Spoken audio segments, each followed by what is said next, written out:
अस्सलाम वालेकुम, hi this is मो। इन दिस वीडियो हम लोग बात करने वाले हैं आयोनिक प्रोडक्ट ऑफ वाटर जिसको हम लोग KW कहते हैं और पीएच कंसेप्ट्स के बारे में। बेसिकली एज यू नो कि ये एक बायोकेमिस्ट्री सीरीज़ है जिसमें हम लोग वाटर की बायोकेमिस्ट्री को डिस्कस कर रहे हैं और ये उस सीरीज़ की एक वीडियो है। तो एज वी नो कि हम लोग इस वीडियो में इस चीज़ को डिस्कस करने वाले हैं। सो आइए बगैर किसी देर के डिस्कशन को स्टार्ट करते हैं। So first word is there के ऑटो प्रोटोलाइसिस। प्रोटोलाइसिस असल में ये इस तरह का फिनोमेना होता है जिसमें एक H2O का मॉलिक्यूल दूसरे H2O के मॉलिक्यूल को प्रोटोनेट करता है और दूसरा मॉलिक्यूल पहले मॉलिक्यूल को डीप्रोटोनेट करता है। मतलब कि एक वाटर का molecule as an acid behave करता है, ठीक है, और एक एज अ बेस बिहेव करता है। मतलब कि होगा कुछ यूँ कि ये जो है एक H पॉजिटिव आयन लूज करेगा, ठीक है, और ये OH नेगेटिव में कन्वर्ट हो जाएगा और ये एक H पॉजिटिव आयन एक्सेप्ट करके हाइड्रोनियम आयन में कन्वर्ट हो जाएगा। इस फिनोमेना को आप लोग ऑटो प्रोटोलाइसिस कहते हैं। एक एस्टिमेट है, एक स्टेट है कि about 2 molecules of water from 10 raised to the power 9 molecules at 25 degree centigrade are ionized। मतलब कि 10 raise to the power 9 molecules of water में से 2 मॉलिक्यूल्स जो हैं वो हमेशा से इस हालत में रहते हैं। मतलब कि 2 मॉलिक्यूल्स हमेशा से आयोनाइज्ड रहते हैं। सो ये एक स्टेट है। अच्छा, सो अब हम लोग इसी चीज़ से इस KW को फाइंड करेंगे। सो बेसिकली KW है क्या? KW is the ionisation constant of this reaction. किस तरह से? आपको पता है कि ये जो रिएक्शन है, अच्छा ये जो रिएक्शन है ये रिवर्सिबल है। सॉरी, मैंने यहाँ पर वन एरो मतलब कि वन डायरेक्शनल एरो डाला, लेकिन ये बाई डायरेक्शनल एरो है। मतलब कि ये वापस कंबाइन करके 2 H2A के मॉलिक्यूल बना सकते हैं। अच्छा, अगर इसके फॉरवर्ड और बैकवर्ड रिएक्शन को रिवर्स करके उस मतलब कि उसकी एक इक्विलिब्रियम इक्वेशन बना दी जाए तो हम लोग कुछ इस तरह से लिखेंगे कि ये जो KW है, मतलब कि अगर KW की इक्विलिब्रियम इक्वेशन बनाएं तो it will be something like that. OH negative and H3O positive upon concentration of H2O की होल स्क्वायर, बिकॉज 2 मॉलिक्यूल्स, सो इसका मैंने स्क्वायर लिया। अच्छा, सो ये जो कंसंट्रेशन है मतलब H2O का स्क्वायर, ठीक है, इसकी जो वैल्यू है ये हमेशा से 825 डिग्री सेंटीग्रेड कांस्टेंट रहती है। अच्छा, ये जो वाटर की कंसंट्रेशन है, बिकॉज आपको पता है कि वाटर की कंसंट्रेशन कैसे चेंज हो सकती है। मतलब कि अगर एक फिनोमेना वाटर में ही हो रहा है तो वाटर की कंसंट्रेशन पे कितना इफेक्ट पड़ेगा। फॉर एग्जांपल आपको मैं ये for example there is a glass of water, उसमें एक 0.25 लीटर पानी है, 0.25 लीटर, ठीक है। अच्छा, सो अगर उसमें for example 10 raise to the power में 9 में से 2 मॉलिक्यूल मतलब अगर आयोनाइज्ड हैं, तो मतलब कि अगर फॉर एग्जांपल इस 0.25 लीटर में आपके पास 1000 मॉलिक्यूल हैं, 1000 मॉलिक्यूल, और इसमें से अगर सिर्फ और सिर्फ 0.001 आयोनाइज्ड हैं, तो मतलब इसके ऊपर कोई फर्क नहीं पड़ा ना। मतलब कि ये वाटर की जो कंसंट्रेशन है ये कांस्टेंट रहती है and it is about 55.5 moles, right. So इसको हम लोग इस कांस्टेंट के साथ मल्टीप्लाई कर देते हैं। अच्छा, इसको हम लोग इस वक्त KW नहीं कहते, इसको हम लोग सिंपल KC कहते हैं, राइट। अच्छा, सो एज वी नो कि ये भी कांस्टेंट है और ये भी कांस्टेंट है, तो हम लोग इसको इसके साथ मल्टीप्लाई करके एक नया कांस्टेंट निकाल देते हैं। So KC multiply by concentration of H2O का whole square equals to OH negative H3O positive, H3O positive. अच्छा, इन दोनों को मतलब इन दोनों की जगह अगर एक कांस्टेंट लिख दिया जाए उसको हम लोग KW कहेंगे, is OH negative and it is H3O positive. So this is the ionic product. So ये जो इक्वेशन है ये, this basically means the ionic product equation of water, right. और ये जो KW है ये एक कांस्टेंट है, बिकॉज ये एक कांस्टेंट से मिलकर आया है ना, so it's a constant at a particular temperature. मतलब कि जो KW है ये कांस्टेंट है, constant at a particular temperature, मतलब कि सिर्फ और सिर्फ टेम्परेचर इसको चेंज कर सकता है, बाकी कोई चीज़ नहीं कर सकती। और फॉर एग्जांपल अगर 825 डिग्री सेंटीग्रेड की बात करें, सो KW, ठीक है, 825 degree centigrade equals to 10 raise to the power -14, ये KW की वैल्यू होती है 25 डिग्री सेंटीग्रेड के ऊपर। लेकिन अगर आप टेम्परेचर वेरी करेंगे तो ये जो वैल्यू है ये भी वेरी कर जाएगी। फॉर एग्जांपल अगर हम लोग 63 डिग्री सेंटीग्रेड की बात करते हैं, 63 डिग्री सेंटीग्रेड, सो इस पॉइंट के ऊपर जो KW होता है, KW इट्स ऑलमोस्ट -13। और अगर हम लोग 98 डिग्री सेंटीग्रेड की बात करते हैं, सो इस पॉइंट के ऊपर KW होता है इट्स ऑलमोस्ट -10⁻12। मतलब कि you are increasing temperature and KW is also increasing, because ये नेगेटिव में नीचे जा रही है, मतलब कि ये इंक्रीज हो रही है ना, बिकॉज नेगेटिव में नीचे जाने का मतलब वैल्यू बड़ी हो रही है, ठीक है। मतलब कि टेम्परेचर इंक्रीज करने से KW बढ़ा, क्योंकि आपको पता है कि जब आप टेम्परेचर बढ़ाते हो, जब आप टेम्परेचर बढ़ाते हो तो आपको पता है कि temperature according to KMT, kinetic molecular theory, temperature is directly proportional to kinetic energy. मतलब जितना आपने टेम्परेचर बढ़ाया उतना आपने काइनेटिक एनर्जी बढ़ी, ठीक है। और जितनी काइनेटिक एनर्जी बढ़ी उतना मॉलिक्यूल्स ज़्यादा एक दूसरे के साथ स्पीड से कोलाइड करने लगे, और जितना स्पीड से कोलिजन हुआ उतना ज़्यादा प्रोडक्टिंग, यानी उतने ज़्यादा वाटर के मॉलिक्यूल्स आयोनाइज हो गए। दैट्स व्हाई ये जो KW है ये इंक्रीज करता है ऑन इंक्रीमेंट ऑफ टेम्परेचर। और एक बात याद रखनी है कि KW is constant at a particular temperature, मतलब सिर्फ और सिर्फ इसको टेम्परेचर चेंज कर सकता है। और आप इससे एक रिलेशन भी बना सकते हैं अकॉर्डिंग टू दिस कंडीशन के अगर आपने टेम्परेचर इंक्रीज किया, ठीक है, तो जो आपके पास KW है वो भी इंक्रीज हुआ, तो आप लोग ये कह सकते हैं कि जो KW है वो डायरेक्टली प्रोपोर्शनल है टेम्परेचर के। क्या आप कह सकते हैं क्या कि KW is directly proportional to temperature, मतलब कि the more you increase temperature the more will be the value of KW, right. And I again repeat that it's constant at a particular temperature, मतलब कि हालांकि ये जो KW है ये बराबर है OH इंटू H3O पॉजिटिव की कंसंट्रेशन के ना, लेकिन फॉर एग्जांपल आपने एक्वस सॉल्यूशन में आपने एसिड डाल दिया, तो एसिड में H3O पॉजिटिव की कंसंट्रेशन बढ़ जाती है, राइट। तो अगर इसकी कंसंट्रेशन बढ़ेगी तो according to this relation KW vary कर जाएगा ना, बिकॉज ये दोनों मल्टीप्लाई होकर KW बना है ना, और अगर ये ज़्यादा हो गया तो इनका प्रोडक्ट भी ज़्यादा हो जाएगा। लेकिन ऐसा नहीं होता, अगर H3O पॉजिटिव बढ़ा है तो ये कम हो जाएगा, और अगर ये बढ़ा है तो ये कम हो जाएगा। कहने का मतलब ये है कि KW is constant at a particular temperature whenever either H3O positive और OH नेगेटिव इंक्रीज और डिक्रीज, तो उसका जो दूसरा साथी है वो डिक्रीज और इंक्रीज होकर जो KW है वो कांस्टेंट रखेगा। आई again repeat that, for example आपने एसिड डाला, एसिड में ये चीज़ बढ़ जाती है, प्रोटॉन H3O पॉजिटिव, तो अगर प्रोटॉन बढ़ा तो इसको भी इंक्रीज होना चाहिए बिकॉज ये प्रोडक्ट है। लेकिन मैंने कहा कि KW कांस्टेंट है एक पर्टिकुलर टेम्परेचर के ऊपर, तो अगर ये बढ़ा तो इसको कांस्टेंट रखने के लिए ये OH नेगेटिव कम हो जाएगा, and same vice versa for OH, अगर OH बढ़ा तो ये कम हो जाएगा, लेकिन ये कांस्टेंट हमेशा रहेगा, राइट। सो भाई ये बात करते हैं KW, KA और KB के रिलेशन के बारे में। सो भाई ये बात करते हैं relationship in between KW, KA and KB। I hope so कि आपको इन दोनों का मतलब पता, because I just explain in the previous video. अगर आपने वो वीडियो नहीं देखी so I will must recommend you that कि आप पहले वो वीडियो देखें, देन आप इस वीडियो के ऊपर आएँ, okay. So for making this relation I need an acid and a base. For example suppose कीजिए कि मैंने यहाँ पर एक रिएक्शन लिखा कि मैंने HCl को, which is a strong acid, मैंने इसको डिजोल्व करवाया इनटू वाटर एक्वस मीडियम, ठीक है। और एज वी नो कि ये एक स्ट्रॉन्ग इलेक्ट्रोलाइट है, तो ये कंप्लीटली डिसोसिएट हो जाएगा into H3O positive ion plus chlorine ion. अच्छा, एंड एज वी नो कि ये एक एसिड है, ठीक है, एज वी नो, ये तो बहुत सिंपल है, और ये इसकी कॉन्जुगेट बेस है। इसका कॉन्सेप्ट आपके पास होगा अगर आपने पिछली वीडियो देखी होगी, ठीक है। अगर इसकी कॉन्जुगेट बेस का वाटर के साथ रिएक्शन करवाया जाए, Cl नेगेटिव, ठीक है, प्लस H2O, ठीक है, तो ये एक प्रोटॉन अपना डोनेट करेगा, ठीक है, because it's acting as a acid, और ये वापस से HCl बन जाएगा, ठीक है, और प्लस यहाँ पर OH नेगेटिव आएगा, ठीक है। अगर यहाँ पर इक्वेशन नंबर 1 और इक्वेशन नंबर 2 को ऐड किया जाए, इक्वेशन नंबर 1 और इक्वेशन नंबर 2 को ऐड किया जाए तो क्या हमारे पास रिजल्ट्स आएंगे, राइट। तो फॉर एग्जांपल सपोज कीजिए क्लोरीन आयन यहाँ से मतलब ये दोनों कैंसिल हो जाएंगे, HCl यहाँ से गया, ठीक है। और अगर आप यहाँ देखें तो यहाँ आपके पास है H2O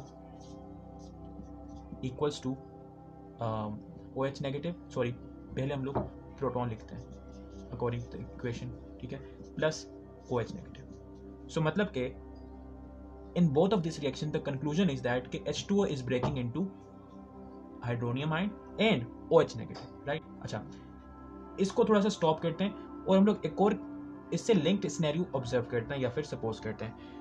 whenever you will add two equations, तो आप उनके इक्विलिब्रियम्स को, यानी इक्विलिब्रियम कांस्टेंट को आपस में मल्टीप्लाई करते हैं, for example in this case HCl is acting as an acid, तो it will be Ka and it will be Kb, right, और ये दोनों आपस में मल्टीप्लाई होंगे Ka into Kb, right, and Ka into Kb equals to the ionic product of water which is Kw, right? So this is an important relationship जो कि हमको इस दो बाई डायरेक्शनल इक्वेशन से हमें, मतलब कि जो इस रिएक्शंस को आपस में ऐड करने से हमें ये रिलेशन मिला। बिकॉज आपको पता है कि यहाँ पर अगर आप नेट रिजल्ट देखें तो यहाँ पर आपके पास नीचे जो एडिशन है इन दोनों रिएक्शन की, उसका जो प्रोडक्ट है वो है प्रोटोनियम, मतलब कि हाइड्रोनियम आयन और OH नेगेटिव, ठीक है, मतलब कि this equation is actually proving that कि ये रिलेशन बिल्कुल ठीक है। अगर आप इस इक्वेशन को देखें तो आपको पता है कि Kw तो कांस्टेंट है, मतलब कि for example it will be like that कि Ka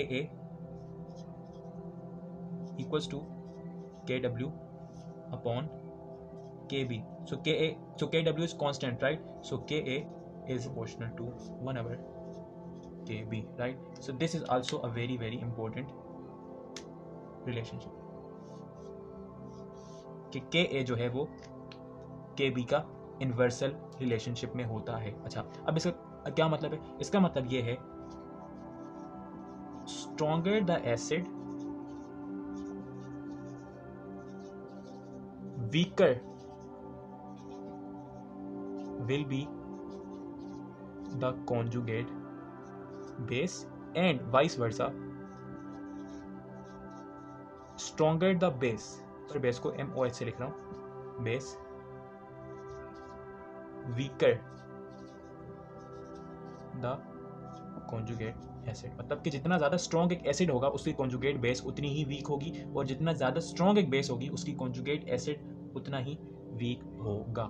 सो भाई बात करते हैं पीएच कॉन्सेप्ट्स के ऊपर। सो pH means power of proton या पावर ऑफ हाइड्रोजन। इसकी अगर डेफिनेशन पे जाएं तो ये कुछ यूं कहती है कि the negative log of the concentration of H positive ion, और मैंने आपको बताया था कि H पॉजिटिव हमेशा से H3O पॉजिटिव में एग्जिस्ट करता है, बिकॉज जो H पॉजिटिव की लाइफ है वो कम होती है, is called pH.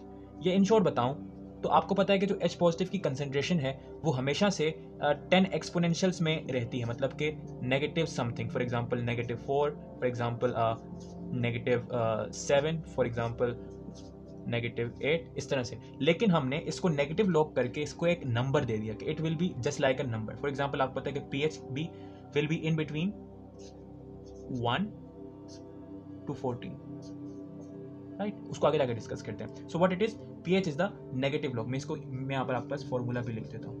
PH is the negative log to the base 10 of the concentration of proton अगर आप पुराने हैं, और to the concentration of H3O positive और अगर आप नए हैं। So this is the actual equation of pH. इसी की लिंक POH होता है, बिकॉज कुछ सिस्टम्स में या कुछ कंट्रीज में POH को कंसिडर किया जाता है negative log to the base 10 of the concentration of OH negative, right. So this is what POH। लेकिन हम लोग यहाँ पर विद रिस्पेक्ट टू पीएच डिस्कस करेंगे। सो भाई ये बात करते हैं acidic, basic and neutral medium के ऊपर। Now let's talk on acidic, basic and neutral के ऊपर। ना यहाँ पर मोस्टली लोगों के जो कॉन्सेप्ट्स होते हैं वो बहुत वीक होते हैं, बिकॉज इसके ऊपर ग्राउंड लेवल पे इतना काम नहीं होता। अच्छा, so what do you mean by acid, मतलब कि एसिड जो एसिडिक मीडियम है उसका बेसिकली मतलब क्या है, आज मेरा आपसे सवाल है। What do you mean by acidic medium, मतलब कि what do you mean by acid. I know आपके दिमाग में क्या जवाब होगा, आप ये कहेंगे कि एक ऐसा सॉल्यूशन जिसका पीएच लेस देन 7 हो उसको हम लोग एसिड कहेंगे, ऐसा ही है ना। लेकिन देखें, pH 7 is the character of acidic medium, मतलब कि ये डेफिनेशन नहीं है किसी भी एसिड की कि pH 7 हो तो उसको आप लोग एसिड कहेंगे, लाजमी नहीं। pH 7 is just a number, उस नंबर के पीछे एक्चुअल कॉन्सेप्ट क्या है उसको समझते हैं। देखें, जब कभी भी एक्वस मीडियम में H3O पॉजिटिव, ये जिसको आप लोग प्रोटॉन के नाम से जानते हैं, उसकी कंसंट्रेशन H3O पॉजिटिव या प्रोटॉन की कंसंट्रेशन बराबर हो कंसंट्रेशन ऑफ OH नेगेटिव से, तो इस एक्वस सॉल्यूशन को आप लोग कहेंगे कि जनाब ये न्यूट्रल है। अगर जो मैं यहां पर सिर्फ प्रोटॉन लिखता हूं ताकि वक्त कम बचे, तो अगर H पॉजिटिव की कंसंट्रेशन ज्यादा हो OH नेगेटिव से, तो उस कंडीशन को आप लोग कहेंगे कि यहां पर जो मीडियम है वो एसिडिक है। बिकॉज आपको पता है कि एसिड वो होते हैं जो प्रोटॉन डोनेट करते हैं, और प्रोटॉन ज्यादा है मतलब कि एसिडिक मीडियम है। बिकॉज जब एसिड आएगा तभी तो प्रोटॉन डोनेट होगा, राइट। और बेस मीडियम, बेस वो है कि जब जो H पॉजिटिव है वो कम हो OH नेगेटिव से, या आप ये कह सकते हैं कि OH नेगेटिव ज्यादा हो H पॉजिटिव से। सो this is the actual definition of neutral, acidic and basic medium. ये बेसिक है, right. Basic, let me right अगर यहाँ पर जगह हो सके। बेसिक न्यूट्रल क्या है? जब H पॉजिटिव OH नेगेटिव बराबर हो। बेस क्या है? जब H पॉजिटिव कम हो OH नेगेटिव से। अच्छा, ये कैसे कम हो H पॉजिटिव? बिकॉज आपको पता है कि अगर एक मीडियम में, अगर एक एक्वस सॉल्यूशन में बेस आई है, तो बेस क्या करती है? Base is a proton acceptor. अगर प्रोटॉन को एक्सेप्ट कर लिया जाएगा तो प्रोटॉन की कंसंट्रेशन कम हो जाएगी ना, और अगर प्रोटॉन की कंसंट्रेशन कम हो गई तो OH नेगेटिव की कंसंट्रेशन बढ़ जाएगी। सो दैट्स व्हाई H पॉजिटिव की कंसंट्रेशन बेसिक मीडियम में कम हो जाती है। सो this was the actual definition of acid, base and neutral condition. तो इसको साइड पे लिखते हैं और फिर हम लोग देखते हैं कि what do you mean by pH 7 और pH का बेसिकली मतलब क्या होता है। ओके, सो हमें पता है कि जो न्यूट्रल है, जो neutral, acidic and basic. Neutral में H positive equals to OH negative, और एसिडिक में H positive is greater than OH negative, and just reverse of above, in basic medium H positive is less than OH negative. So ये हमें पता है। अच्छा, so neutral में दोनों बराबर होते हैं, राइट। अच्छा, KW की इक्वेशन क्या थी अगर आपको पता हो? KW equals to H positive OH negative. KW की वैल्यू क्या थी? KW was equals to 10 exponential minus 14, ऐसा ही ना, 825 डिग्री सेंटीग्रेड। सो इन दोनों की वैल्यू तो मतलब बराबर है, right. So for example H positive into OH negative equals to -14, because KW की वैल्यू आ गई। अच्छा, अगर ये दोनों बराबर हैं तो क्या मैं इनको x स्क्वायर लिख सकता हूँ? मतलब कि ये भी x और ये भी x, और ये x स्क्वायर हो गया। और अगर मैं इस एक्सपोनेंशियल -14 का माइनस है, राइट, रूट लूं, सो ये क्या आएगा? एग्जैक्टली -7। यानी कि at neutral condition at 25 degree centigrade, concentration of H positive and concentration of OH negative is equal to 10 exponential -7। अगर हम लोग ये वैल्यू, मतलब कि ये कंसंट्रेशन है किसकी? OH नेगेटिव, और pH में चाहिए क्या? एग्जैक्टली यही तो चाहिए। So pH equals to negative log to the base 10 of the concentration of H positive which is -7। तो यहां पर जो pH की वैल्यू निकल के आएगी वो होगी 7। That's why neutral had 7 pH. Why? Because at neutral condition and at 25 degree centigrade, both the concentration of H positive and OH negative are equal. And according to this relationship, what is the concentration of both of them? Exponential -7. And वो कैसे आया? Ionic product से, जो कि constant है at 25 degree centigrade 10 exponential -14 होता है। इसी तरह से हम लोग एसिडिक मीडियम और बेसिक मीडियम को भी देख लेते हैं, राइट। सो अगर एसिडिक मीडियम में बात करें, एसिडिक, तो आपको पता है ना कि जो pH होता है उसमें pH it is less than 7, मतलब कि it will be 6, it will B 5, it will B 4, it will B 3, it will B 1, right. मतलब ये है कि उसमें जो H पॉजिटिव आयन की कंसंट्रेशन है, बिकॉज आपको पता है कि H पॉजिटिव आयन की कंसंट्रेशन ज्यादा होगी in case of acidic medium ना।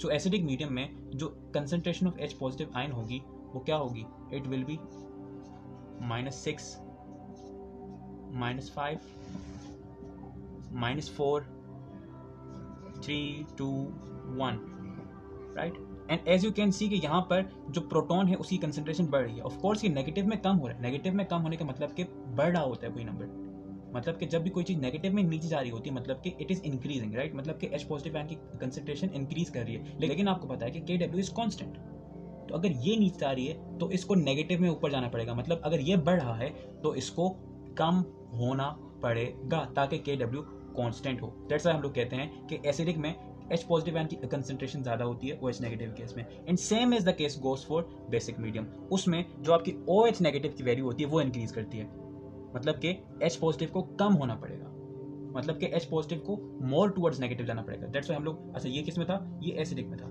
एसिड। अगर बेस में देखें, बेस, सो बेस में जो pH होता है वो कितना होता है, 8, 9, 10, 11, 12, 13 एंड 14, राइट। क्यों? क्योंकि उसमें जो H पॉजिटिव की कंसंट्रेशन है वो कम हो रही होती है, मतलब कि वो नेगेटिव में इंक्रीज हो रही होती है, मतलब it will be negative 8, 9, 10, 11 and so on up to 14। Negative में ज़्यादा होने का मतलब कि H पॉजिटिव की कंसंट्रेशन डिक्रीज कर रही है, क्योंकि एज वी नो कि बेसिक का मतलब होता है कि H positive will be less than OH negative और OH negative will be greater than H positive. So this was basically the whole meaning of pH and POH। सो अब आइए बात करते हैं KW, KA और KB के एक रिलेशन के बारे में। सो एज वी नो के पीछे हमने एक इक्वेशन डिराइव की थी, या एक इक्वेशन का रिलेशन फाइंड किया था कि KA is directly proportional to KB equals to KW।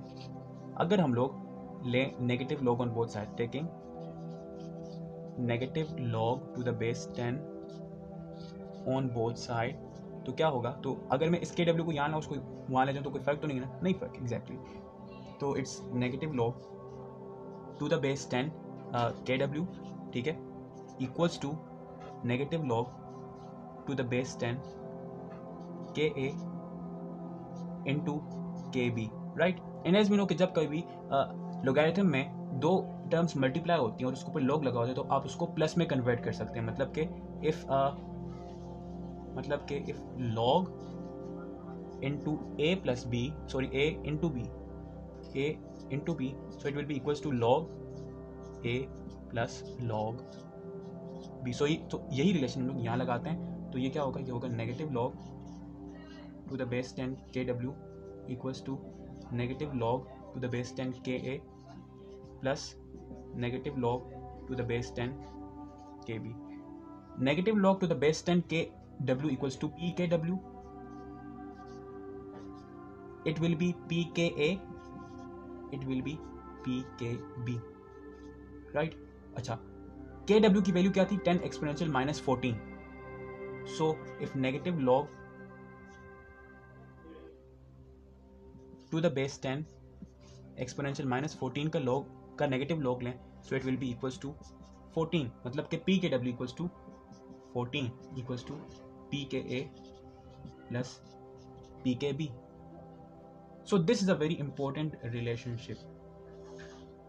यहाँ से एक और रिलेशनशिप निकल के आता है, वो ये है कि pH, right, plus POH equals to 14, मतलब कि अगर आपके पास pH और आपको pOH चाहिए तो आप लोग इस फॉर्मूले का सहारा ले सकते हैं, and vice versa for POH if you have pH। So this was it with this video. I hope so कि आपको ये concept समझ आए होंगे and you have improved something and you have improved and revised something actually with respect to KW, KA, KB, and you have understood all the concept which I have tried to teach you. So thank you so much for watching. If you like this video, so please share this video with your friends and anyone जिसको भी इस video की ज़रूरत है।